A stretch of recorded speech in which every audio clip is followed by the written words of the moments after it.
তোমরা বলছো India versus Bangladesh, আমি শুনছি ইয়েস বাংলাদেশ আমার নিজের দেশ।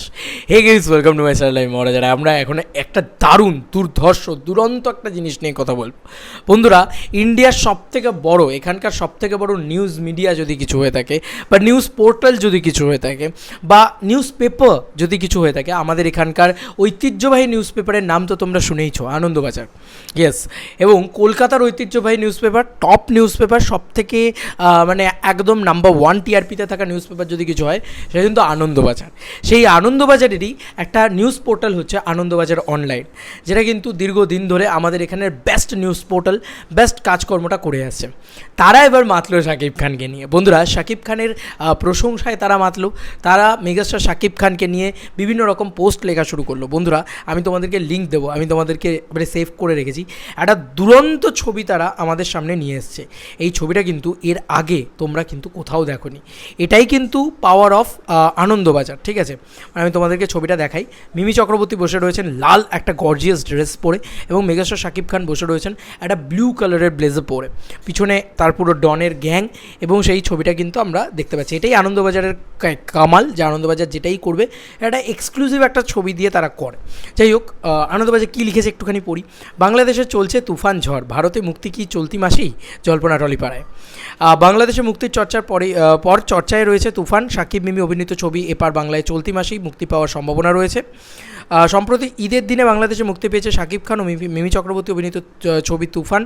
গত 3 দিন ও পার বাংলায় আলোড়ন সৃষ্টি করেছে ছবিটি। একাধিক শো হাউসফুল, এমনকি ছবি দেখার জন্য ঢাকার বেশ কিছু প্রেক্ষাগৃহে বিক্ষোভ দেখিয়েছেন দর্শক। ছবি ঘিরে উন্মাদনার মাঝেই খবর, নির্মাতারা ছবিটি দ্রুত এপার বাংলায় রিলিজ করতে চাইছেন। আমরা দেখি আর কি লেখা হয়েছে। শুরু থেকেই রায়ান রাফি পরিচালিত ছবিটি নিয়ে দর্শকের কৌতূহল ছিল, কারণ এই প্রথম শাকিব মিমি জুটি বড় পর্দায়। এখানে একটু ইন্ডিয়ান ইমোশনটাকে অ্যাটাচ তো করবেই, কারণ এটা একটা ইন্ডিয়ান কী বলবো, একটা ইন্ডিয়ান পোর্টাল। তো তারা কিন্তু মিমি চক্রবর্তীর জিনিসটাকে একটু বেশি হাইলাইট করবে, এটা একদম সত্যি কথা। তাই জন্য শাকিব মিমি এই জিনিসটাকে একটু বেশি করে হাইলাইট করেছে। আর আমি এটাতে কোনো মানে খারাপ জিনিস দেখি না, এটাতে উল্টে ভালোই লাগছে আমার। কারণ ওই যে বললাম, আমি ইন্ডিয়া ভার্সেস বাংলাদেশও বিশ্বাস করি। আমার মনে হয় বাংলাদেশ আমার দেশ, আর আমার বিশ্বাস যে বাংলাদেশে যারা বসে আছেন তাদেরও ইন্ডিয়াকে খুব স্নেহ করতে ইচ্ছে করে। যাই হোক, তারা কি লিখেছে দেখি।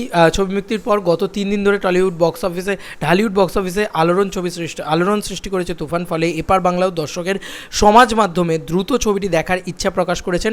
শোনা যাচ্ছে এই সুযোগ হারাতে নারাজ 2 প্রযোজনা সংস্থা।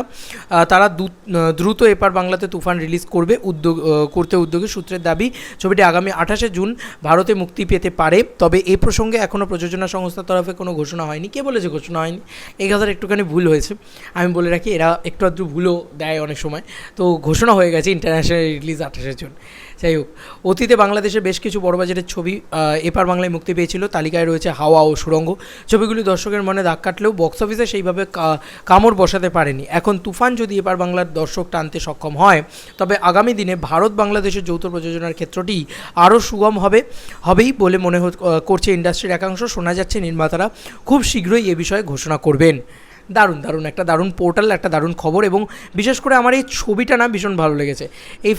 এই একটা পার্টিকুলার ছবি আমার ভীষণ ভালো লেগেছে। তোমরা দেখতেই পাচ্ছ শাকিব খান এবং মিমি চক্রবর্তী, এটা কিন্তু একটা এক্সক্লুসিভ ছবি। এইটা আমার ভীষণ ভালো লেগেছে। তোমাদের আর কি মতামত এই এন্টায়ার ভিডিওটাকে নিয়ে জানিও কমেন্ট সেকশনে। চলো বন্ধুরা, নতুন কোনো ভিডিওতে দেখা হবে, বাই।